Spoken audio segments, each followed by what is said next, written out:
Que dia é hoje? 9 de novembro? Ave Maria. Ok, começa agora o programa Mercado Futuro. Eu falo ao vivo aqui da BMF Bovespa. A nova bolsa, hoje é dia 9 de novembro de 2012. O programa, bom, saiu o relatório de oferta e procura do Departamento de Agricultura dos Estados Unidos sobre soja, milho e tal, mas isso já comentei ontem no programa com o meu entrevistado, que era o Fernando Muraro Filho. Júnior, perdão. Hoje, vamos rapidamente aos fatos, porque o assunto é muito interessante. O programa hoje é especial, dedicado a Santa Cruz do Rio Pardo, minha segunda cidade. A primeira é São Paulo, onde eu nasci, aqui no Brás, e a segunda é Santa Cruz do Rio Pardo e seus encantos, cidade cheia de coisas. Então, vou dedicado a todos os meus amigos de Santa Cruz, até porque eu tenho um santa cruzense ao meu lado hoje, é o jornalista, escritor e advogado João Castanho Dias, que tem escrito um livro mais importante que outro. E ele está lançando um outro livro que eu tenho aqui na minha mão. O Grão Rei. É o décimo. É o décimo já. Livro. O Grão Rei, os caminhos do trigo no Brasil, do campo à mesa. João Castanho Dias está aqui. Não sei se vai dar para mostrar alguma imagem, mas está aqui o livro. E o Castanho é um jornalista muito conhecido de todos vocês. Ele já escreveu. Esse é o décimo livro, João. Décimo livro. Que Coffee beleza. Table Book. Hã? Coffee Table Book. Coffee Table Book. Tá certo. Como é que surgiu a ideia lá? Tá o Grão Rei lá no ar, ó. Como é que surgiu a ideia de fazer esse livro sobre trigo, Castanho? Basicamente, não existia nenhum. Existem alguns livros aí mais ligados à parte econômica e à parte tecnológica do trigo, né? Mas sobre a história do trigo, a história que você vai lá, bate no fundo do rio, né? Começar do zero, não existia nenhum, né? Como eu gosto muito de história, a gente trabalha com Lei Rouanet, do Ministério da Cultura, a gente conseguiu um patrocinador muito importante, a Global Food, né? A empresa tem um viés, tem uma forte viés social e cultural, né? Trabalha através do Klaus, da Mônica, que são os donos, os presidentes. Né? Quem são? O Klaus, Hasselhoff e a Mônica, né? E eles já apoiaram outro livro meu do queijo, né? E aí eles, como tem interesse, eles fornecem matéria-prima para esse setor, eles resolveram, vamos fazer o livro da história do trigo, né? E assim começou. Eu lancei ele no dia 23 do mês passado, lá no 19º Congresso Internacional da Indústria do Trigo, lá em Florianópolis, né? E aqui, estamos aqui para falar. Eu gostei agora dessa parte aqui. Você falou Klaus Hasselhoff. Cara, olha o que está escrito aqui na abertura do livro. Quando eu encontrei o autor e jornalista maravilhoso, maravilhoso é ele aqui, que edita este livro, apaixonado pela história do consumo de alimentos no Brasil, muito rapidamente me identifiquei com ele. Não preciso nem ler o resto hoje, agora eu vou tratar de J, o maravilhoso. E ele está, aqui o leite, o vício de linguagem leite, né? E o queijo também. Trigo, ele está fazendo 480 anos que foi introduzido no Brasil, né? É uma data simbólica interessante, né? E mais um motivo para lançar aí um livro sobre a história. O trigo, na minha modesta opinião, quer dizer, ele é o grão, é tido como o grão-rei mesmo, porque é um grão muito importante.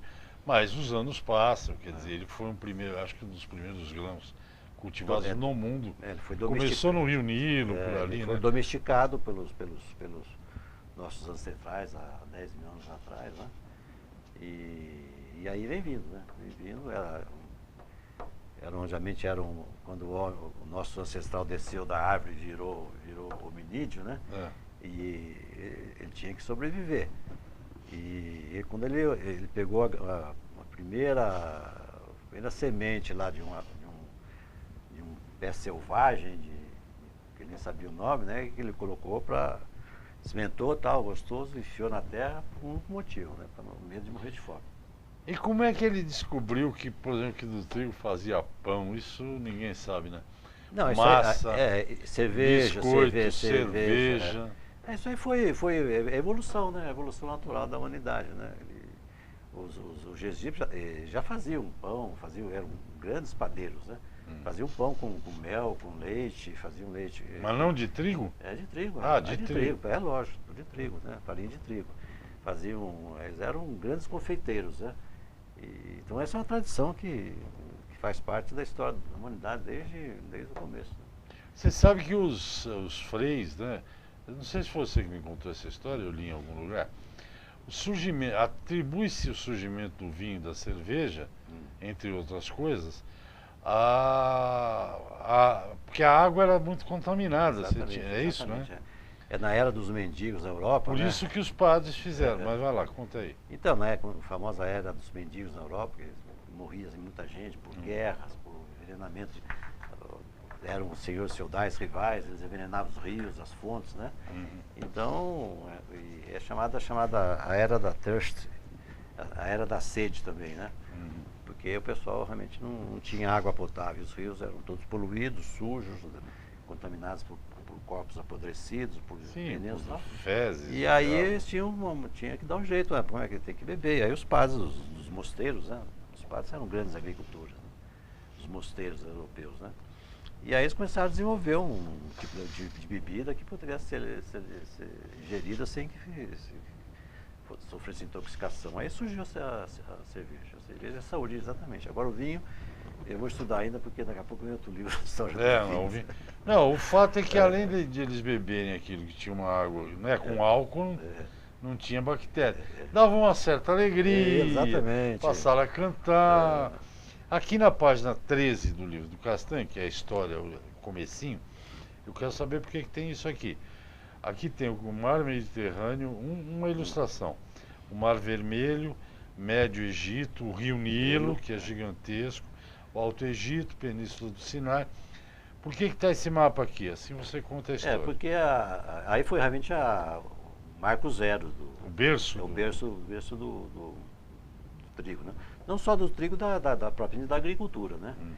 E a grande vantagem por que lá, né? Porque os povos antigos, né, estavam lá e existia o Rio Nilo, né? Que era a grande maná lá, a grande força do rio, aquelas cheias anuais que ocorriam lá. E eles passaram a domesticar essas plantas selvagens, cevada, o trigo, outros grãos, né? O milho. Milho é do México. E aí tinha água à vontade, tinha abundância do humus, né? Fertilidade, aí surgiu a agricultura lá. Já pensou que agora aqui, o Rio Nilo é uma coisa espantosamente grande. 7 mil quilômetros. Né? 7 mil quilômetros.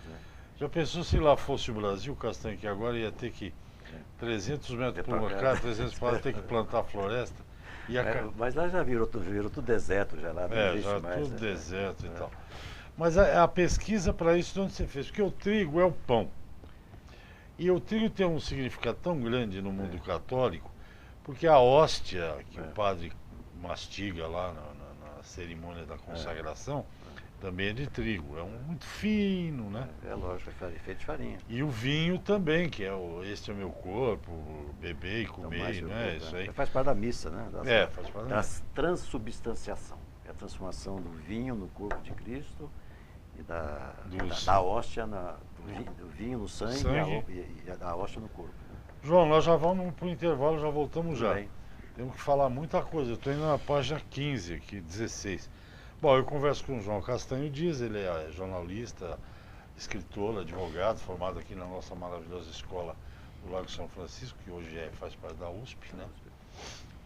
Em frente ao restaurante Itamaraty, onde todo 11 de agosto caloteavam eles lá, não é verdade? E na Pendura. A Pendura. E o site da editora do Castanho é esqueci de passar aí para Campo Grande, desculpe, barleus.com.br.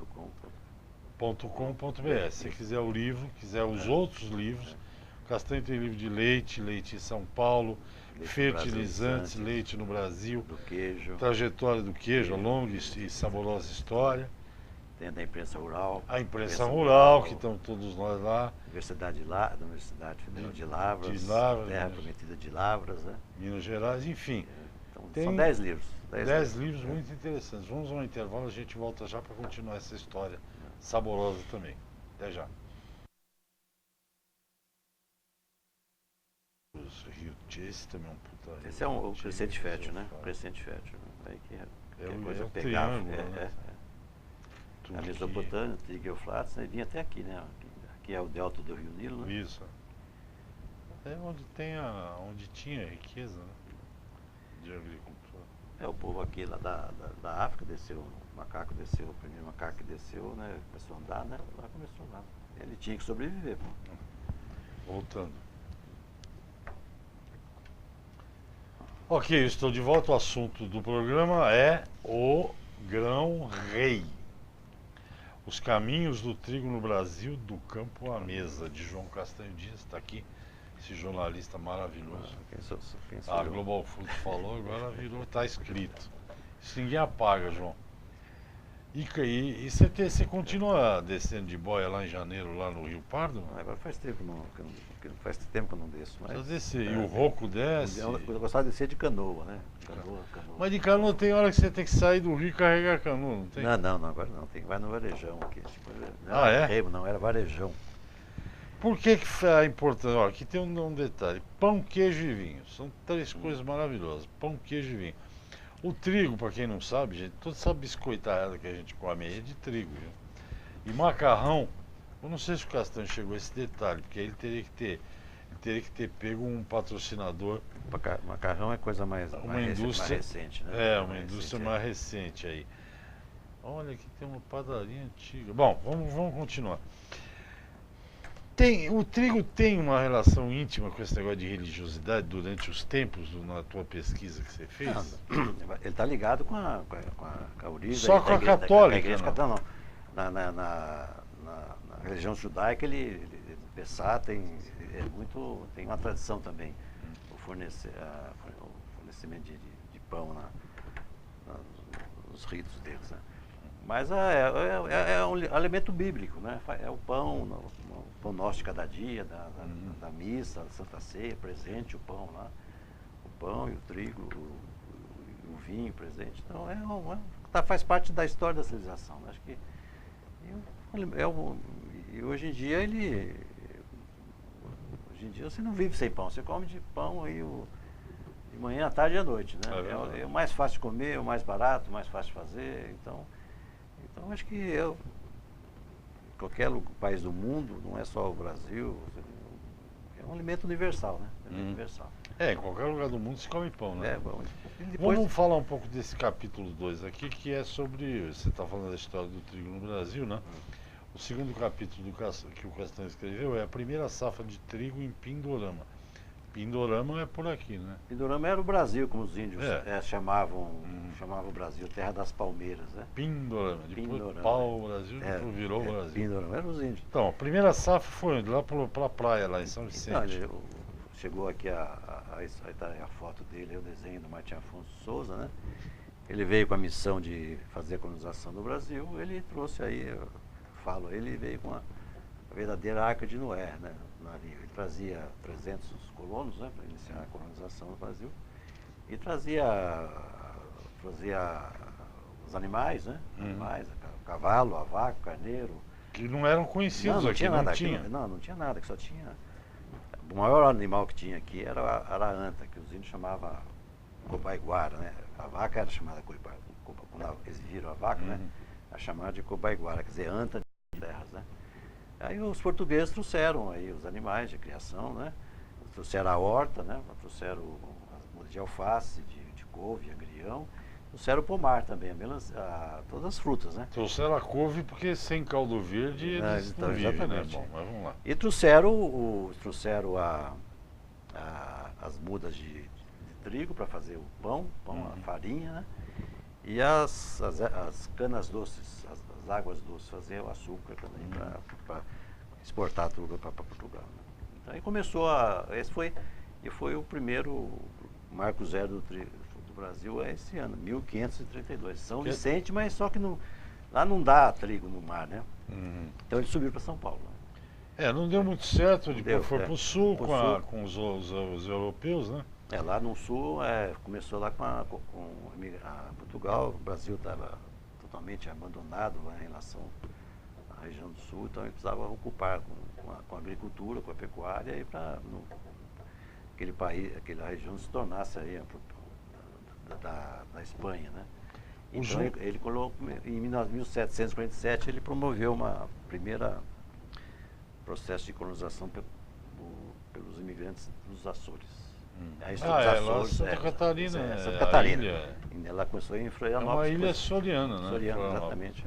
Começou por Santa Catarina e depois foi lá para o Rio Grande do Sul. Aí depois veio a migração alemã, dos italianos alemães. Depois havendo mais para frente no Paraná veio os húngaros, os ucranianos, poloneses, ucranianos. É mais para frente, né? Vamos contar aqui, quem é o Neuhoff?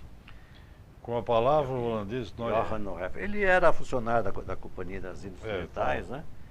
E ele escreveu um livro muito interessante sobre o Brasil, em 1640, né? E ele fala aqui das dificuldades que ele... Uma curiosidade, acho que é mais interessante, que ele foi o inventor da mistura café com leite. Foi ele o inventor. Foi um holandês, né? É um holandês. Olha não só inventou, né? E como também divulgou, né? Tinha leite lá, tinha o café, misturar e pelo menos os grandes historiadores nossos falam que foi ele. É mesmo, rapaz, cada coisa que a gente descobre. O pão pode ser feito de farinha de trigo, de farinha de milho, de farinha de mandioca, né? Tem alguns produtos que faz pão, né? Mas o melhor mesmo é o trigo, né? Na época, quando chegou a farinha, o trigo no Brasil, o grande rival era a farinha de mandioca, né? Que não faz pão, a rainha do Brasil. Não, mas fazia, não é um pão, né? Mas era uma concorrente muito forte, né? Então hoje, porque o Brasil não é autossuficiente em trigo. Lamentavelmente, eu acho que esse é o calcanhar de Aquiles da nossa agricultura. É a única coisa que o Brasil não consegue produzir. Então então sempre volta e meia vem esse problema de fazer o pão misto, né? Misturar metade de farinha de trigo com farinha de mandioca. Mas é horrível o pão, porque no capítulo eu falo, o último capítulo, lado cultural, da cultura do trigo. Nós vamos mostrar essa foto aqui? Eu vou mostrar. Pode ser. Vamos? Aqui, não, vem aqui, quer ver? Eu falo aqui do pão de guerra, né? Olha, tem uns presidentes do Brasil aí. Deixa eu ver aqui. É o pão de guerra, né? O pão de guerra, lê aí, pão de guerra. Sobre o pão de guerra. O pão endureceu e adquiriu um gosto de milho misturado com areia. Uau! A população brasileira tem já criado o hábito do pão branco, que é o do trigo. A instituição do pão de guerra naturalmente não será recebida com entusiasmo pelo consumidor acostumado ao pão branco, muito embora este seja mais caro. Quem disse isso foi Jorge Americano, jurista, político, reitor da USP, no Correio Paulistano, em 1944. É na guerra, né? O Brasil não tem trigo, então para evitar a falta de trigo, né? Inventou-se esse pão de guerra, né? Que era uma mistura de farinha de milho, farinha de mandioca, farinha de trigo, que realmente o paulistano detestou, né? Não foi para frente. Foi para frente. Mas hoje ainda o pessoal tem alguém aí que, por questões políticas, aí quer botar farinha fazer pouco farinha, o pessoal não vai gostar, né? Bom, eu acho, viu, João, nós vamos pedir, eu tenho que pedir um outro intervalo. Eu acho que a dona Circe sabe fazer bolo de milho, você acha que ela sabe? Lógico. Sabe? Santa Cruzense. Não, pamonha ela sabe fazer. Não, toda mulher da Curau interiorana tem que fazer. É? Mas não é fácil, né? Fazer. Tem que ter as suas ciências, né? Pamonha, fazer fazer farinha de milho aí, farinha, esses doces aí interioranos, não é fácil, não. Tem que ter as receitas próprias, né? Passar de boca a boca, né? Ontem eu comi aqui perto A dona Célia sabe fazer muito bem. Dona Célia. Sabe fazer muito bem. E é bom, né? É bom. E a dona Sueli? Também, ela sabe fazer um angu. Grande cozinheira. O pessoal em Santa Cruz sabe se virar muito bem, viu? Come muito bem lá, né? Jotinha, para manter a linha, tem que fazer esteira, não tem? Tem que fazer. É importante fazer ginástica. Né? Bom, vamos no intervalo, Jotinha, nós voltamos já para a parte final do programa. Tudo bem. Eu quero mostrar aqui uma coisa. Vamos lá, até já. Cadê que negócio você tinha posto? Do quê? Aquela foto. Aqui. Mostra o padeiro domiciliar.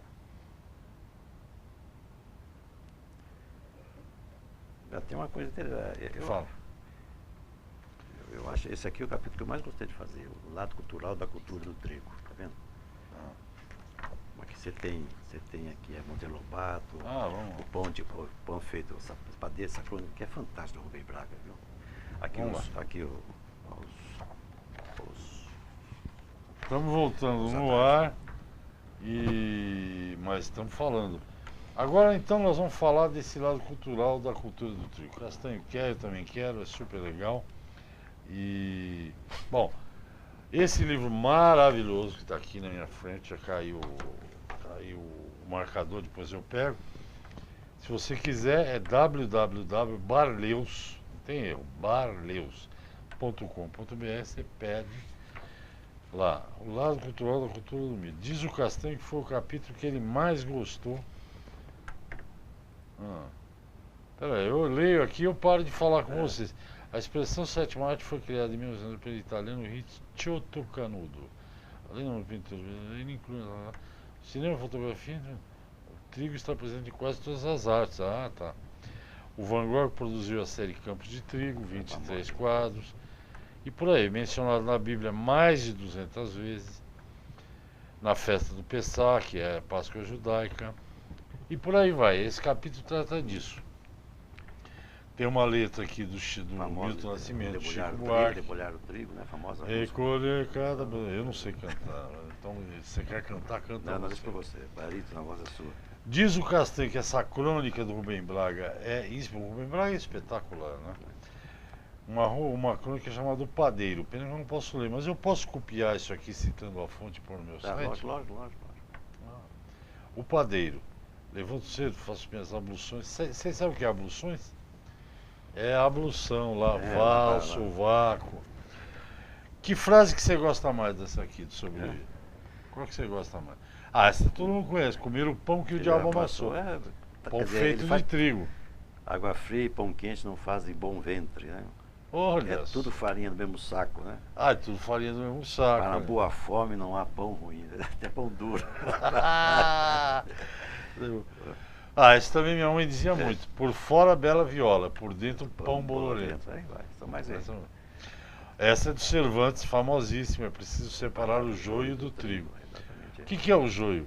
O joio é a praga que vem junto com o trigo. É? A praga. É um parasita? É o parasita, uma grama lá, praga. Outra frase muito boa aqui, ó. Casa onde não tem pão, todos brigam e ninguém tem razão. Meu pai também dizia isso aqui. Todas são ótimas. De grão em grão a galinha enche o papo, não é verdade? Mas que beleza. Quando Deus dá farinha, o diabo esconde o saco. E temos aqui Monteiro Lobato e o problema do trigo. É um artigo que ele escreveu? Ele dizia que o trigo, o petróleo e o aço o trigo, a falta de trigo, a falta de petróleo e a falta de aço não eram grandes problemas do Brasil na época. O aço resolveu, o petróleo e trigo ainda... O trigo ainda não, né? A gente praticamente importa 50% do grão, né?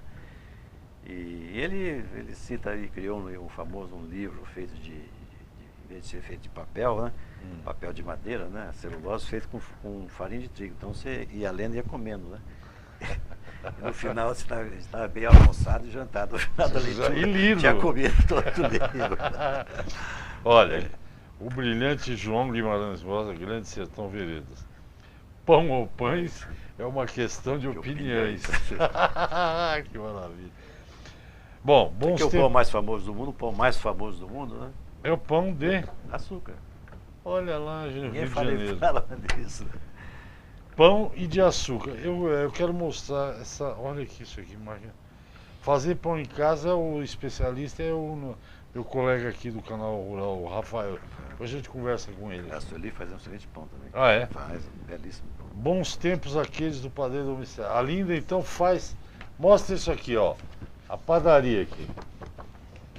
Ô, Kaique, você trabalhou na padaria, Kaique? Hein, Kaique?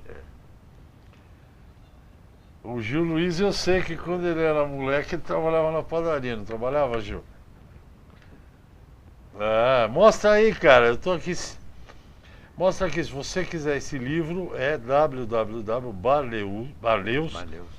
Ponto com aqui. Por que você pôs esse negócio da padaria aí, Castanho? Eu pus porque essa aí eu fiz esse texto baseado na minha própria experiência em São Paulo quando eu era garoto, né? Ah, tá. A gente morava aqui lá na rua Doutor Rosa, né? E todo dia de manhã a alegria nossa era esperar o padeiro chegar. E ele vinha de Vinha charrete? de charrete, exatamente como era a charrete. Ela tinha um ajudante, né? Ele vinha guiando, né?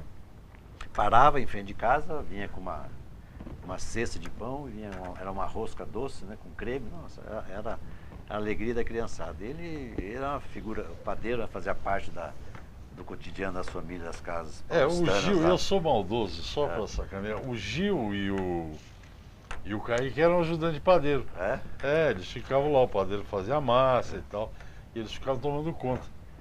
Essa aqui também é ótima. Essa Discurso de Chateaubriand, na presença do bispo Colin, John Goulart, Juscelino Kubitschek, Hildo Meneghetti, Tancredo Neves.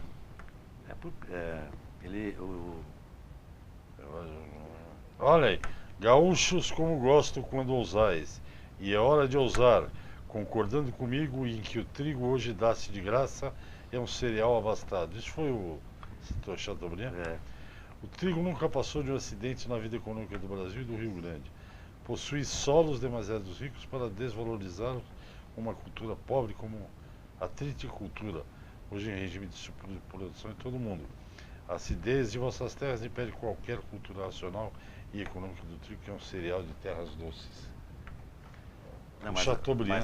Mas a história não é bem essa, né? Não. A história é que o Chateaubriand queria ser nomeado embaixador em Londres e o Juscelino não queria. Então ele foi lá na feira no Rio Grande do Sul e falou que... O que ele falou aqui pros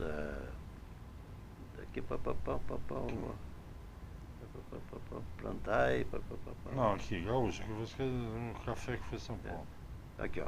Plantai capim, dai de comer a ovelhas e enchei vossas mãos de dinheiro. Dinheiro, continua. Tereis dinheiro mais do que suficiente para importar carros, champanhe e mulheres francesas para vosso deleite.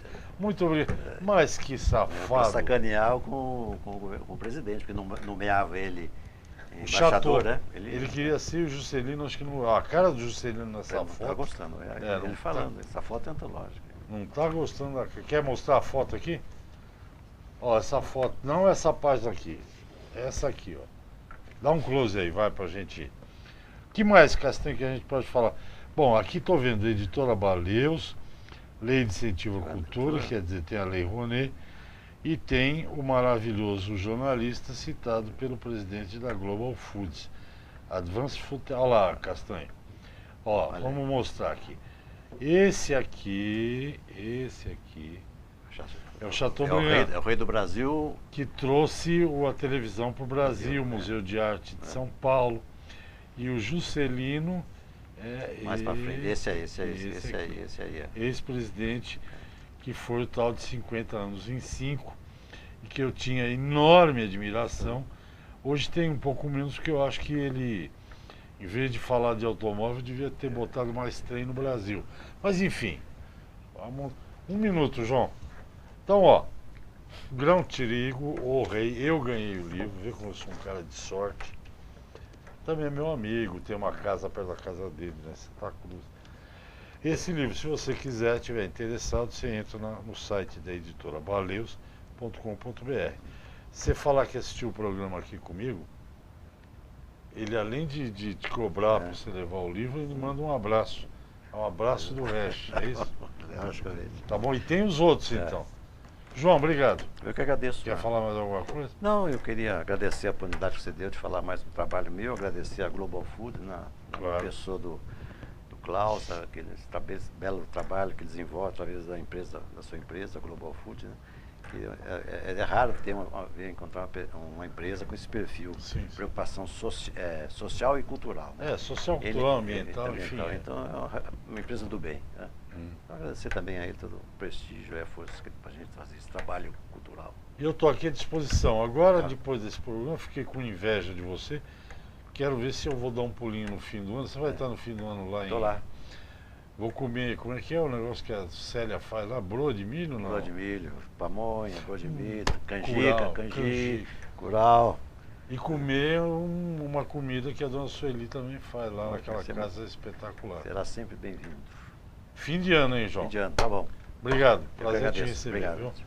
Gente, é isso. Programa cultural, sexta-feira, o livro é belíssimo. E não é o primeiro que eu tenho do João. É belíssimo, vale a pena, tá? Então tá, obrigado por mais Eu uma que vez. agradeço. Segunda eu tô aqui. Semana que vem complicada com feriado. A outra também com feriado. Falo complicado.